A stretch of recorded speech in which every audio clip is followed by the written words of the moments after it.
wabarakatuh. Kita ketemu lagi dalam CMOCM Channel, mencerdaskan tanpa menyentuh. Pada kesempatan hari ini saya akan menjelaskan tentang asam dan basa untuk kelas 11 semester 2 tahun pelajaran 2020-2021. Jadi topiknya sekarang adalah asam basa.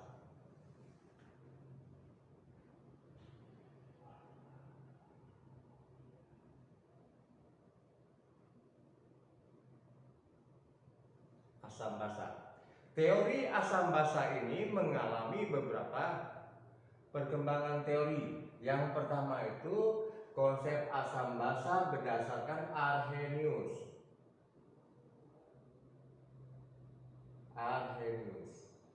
Arrhenius menyatakan bahwa yang disebut asam adalah spesies atau senyawa yang melepaskan H positif. Ion H positif adalah senyawa yang melepaskan ion H positif. Ini disebut asam. Contohnya asam H positif ini misalkan A, ini M, ini N, maka terionisasi menjadi H positif tambah A negatif. N ini nanti milik A, M ini nanti milik seperti itu. Contohnya misalkan kita punya HCl, menjadi ionisasi H positif dulu ditambah Cl negatif. H-nya positif sini satu, Cl-nya satu pindah ke sini, satu pindah ke sini. Seperti ini, sudah pas. Atau kita punya H2S, terionisasi menjadi H positif tambah S negatif. H-nya 2 yaitu M, S-nya 1 yaitu N. Pindah silang. Maka ini 2 negatif, yang satu ini pindah ke sini. H positif sama S2 negatif tidak imbang. Satu proton, satu muatannya positif, 2 muatannya negatif. Maka harus seimbang. Ini ada 2. Untuk yang lebih kompleks lagi, misalkan H3PO4 terionisasi, tulis dulu H positif depan, tambah sisanya fosfat, satu kesatuan, jangan dipisahkan. Maka ini PO4 min.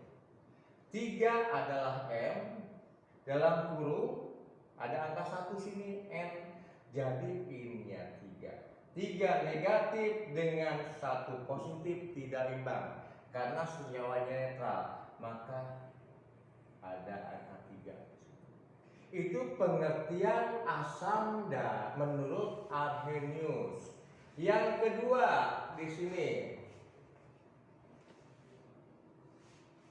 yang kedua ada senyawa yang melepaskan ion OH negatif.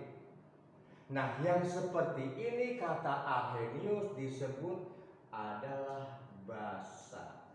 Jadi basa adalah senyawa atau spesies yang melepaskan ion OH negatif. Contohnya seperti ini. Konsepnya BOH. Oke, untuk gampangnya OH. Ini M, ini N. Contohnya kita punya NaOH. Dalam kurung karena 1 tidak ada kurungnya, terionisasi. Pada basa itu menghasilkan OH negatif. Tulis aja dulu OH negatif. Ininya Na positif. Na-nya 1, M-nya, OH-nya 1, N-nya pindah silang. Sudah 1 positif, 1 negatif, sudah netral, maka seperti Untuk yang lebih kompleks, misalkan kita punya CaOH 2 kali. Tulis dulu OH-nya menjadi OH negatif. Di depannya adalah Ca positif. Kita lihat Ca-nya 1, M-nya 1, pindah ke sini. OH-nya 2, N-nya 2, pindah ke sini. 2 positif, 1 negatif, tidak imbang, maka ini adalah 2. Contoh yang lebih kompleks lagi, misalkan kita punya Al, OH 3 kali, maka terionisasi langsung kalau sudah bisa Al-nya positif tambah OH-nya negatif. 3 miliknya Al, pindah luas. N sini. Ini 3, ininya 3. Ini terurai menjadi B positif tambah OH negatif. Pindah luas di sini. N, ini M. Itu konsep yang pertama tentang asam basa menurut Arrhenius, di mana asam adalah senyawa yang melepaskan ion H positif, sedangkan basa adalah senyawa yang melepaskan ion OH negatif. Konsep yang kedua tentang asam dan basa adalah berdasarkan nomor 2, asam basa Bronsted-Lowry. Yang kedua, Bronsted-Lowry.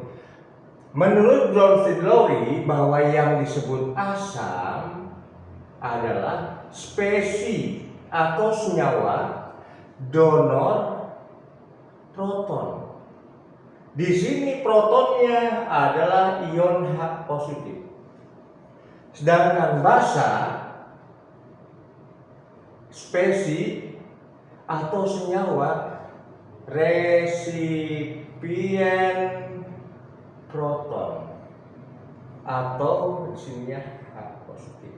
Jadi asam adalah senyawa atau spesies yang memberikan ion H positif, sedangkan basanya adalah spesies atau senyawa yang menerima ion H positif. Contohnya, kita punya H2O bereaksi dengan NH3 menghasilkan OH negatif tambah NH4 positif. H2O ditambah NH3 menghasilkan OH negatif dan NH4 positif. Manakah yang sebagai asam, manakah yang sebagai basa? Kita lihat. H2O direaksikan dengan NH3. Dia berubah menjadi OH negatif. Berarti dia memberikan satu buah H positifnya. Dia memberikan H positifnya ke sini. Bukti dia memberikan H positif, dari H2O kehilangan satu H-nya berubah menjadi OH negatif. Maka ini adalah asam. NH3 disebut basa karena dia menerima satu H positif dari H2O. Maka ini basa. Kita lihat. Asam H2O memberikan H positif ke NH3 sehingga H2O menjadi OH negatif. NH3-nya dapat satu H dari H2O menjadi NH4. Nah, sekarang kita lihat sini. OH negatif plus NH4 positif. Maka ini asam, maka dari sisanya itu ini disebut basa. Ini basa, maka yang satunya adalah asam. Jadi antara H2O plus NH3 menghasilkan OH negatif plus NH4 positif. Ada dua pasang asam basa konjugasi. Jadi di sini pasangannya pasangan asam basa konjugasi. Yang pertama H2O sebagai asam, basa konjugasinya adalah OH negatif. Kemudian pasangan berikutnya, asamnya adalah NH4 positif. Basa konjugasinya adalah NH3. Contoh yang kedua, kita punya misalkan F negatif ditambah NH4 positif menghasilkan HF plus NH3. Kita analisis F negatif ditambah NH4 positif, F-nya menjadi HF. Berarti F ini menerima sebuah proton dari NH4. Jadi karena dia berfungsi menerima, maka dia sebut basa. Sedangkan NH4 yang memberikan H positifnya pada F negatif, maka dia sebut asam. Awalnya seperti ini. Maka kita bisa menentukan pasangan asam basanya. Ini asam, maka basa konjugasinya adalah ini. Ini basanya. Ini basa, maka pasangannya dengan ini. Ini sebagai asam. Sehingga pasangan asam basa konjugasinya, pasangan asam basa konjugasi ada dua juga. Yang pertama sebagai asamnya yaitu NH4 positif, sebagai basa konjugasinya NH3. Yang kedua sebagai asamnya adalah HF, maka basa konjugasinya adalah F negatif. Nah, itulah teori asam menurut Bronsted-Lowry. Kemudian ada lagi nomor 3, konsep asam basa Lewis. Konsep asam basa Lewis. Menurut Lewis bahwa yang namanya asam adalah senyawa yang memberi pasangan elektron. Sedangkan basa adalah senyawa yang menerima pasangan elektron. Di sini yang berperan adalah pasangan elektron. Sehingga persyaratan terjadinya itu ada suatu senyawa yang sudah tidak memiliki elektron, ada juga senyawa yang memiliki pasangan elektron bebas. Contohnya di sini. Contoh, kita punya BF3 dan NH3. Kalau kalian masih ingat tentang ikatan kimia, maka akan terjadi ikatan ini. Ikatannya adalah di sini B, ini F, ini F, ini F, N-nya ini H, ini H, ini H. N memiliki pasangan elektron. Sebagai atom pusatnya, N masih memiliki pasangan elektron. Sedangkan B pada BF3 dia tidak memiliki pasangan elektron. Tetapi terjadilah reaksi ini, ikatan ini, di mana dalam hal ini karena penyumbang pasangan elektronnya adalah NH3, NH3 masih memiliki satu pasangan elektron. Dengan pada BF3, B-nya sudah tidak memiliki elektron untuk dipakai berikatan. Sehingga inilah disebut dengan asam, ini dengan basa. Jadi menurut Lewis bahwa asam adalah senyawa yang memberikan pasangan elektron, sedangkan basa adalah senyawa yang menerima pasangan elektron. Jelas kalau di sini ada senyawa yang tidak memiliki elektron yang dipergunakan buat berikatan atau bereaksi, dan ada lagi senyawa yang memiliki pasangan elektron bebas. Misalkan BF3 sama NH3. Kita untuk mengingatkan kembali, BF3, B memiliki 3 buah elektron pada kulit terluar. B 1, 2, 3.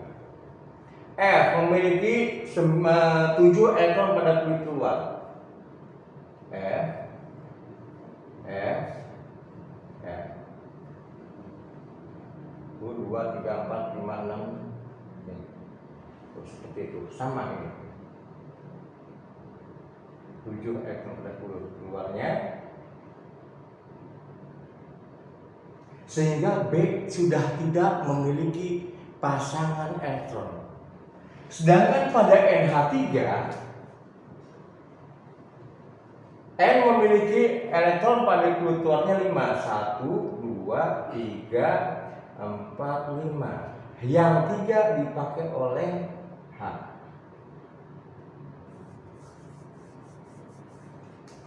Jelas di sini ada senyawa yang masih memiliki pasangan elektron bebas, ada senyawa yang sudah tidak memiliki pasangan elektron atau elektron. Sehingga di sini menurut Lewis bahwa asam itu adalah senyawa yang memberikan pasangan elektron, yaitu, dan contoh ini adalah N sebagai asam karena dia masih memiliki pasangan elektron bebas. Sedangkan basa adalah senyawa yang menerima pasangan elektron. B di sini sebagai pusat dari BF3, dia tidak memiliki pasangan elektron bebas. Sehingga untuk berikatan antara BF3 dengan NH3, NH3 memberikan pasangan elektronnya kepada BF3, sehingga NH3 disebut asam, BF3 disebut basanya. Nah, untuk sementara perkenalan kimia pada asam basa, baru pada konsep asam basa menurut 3 pendapat. Yang satu Arrhenius, yang kedua Bronsted-Lowry, yang ketiga adalah Lewis. Sekian, terima kasih. Wassalamualaikum warahmatullahi wabarakatuh.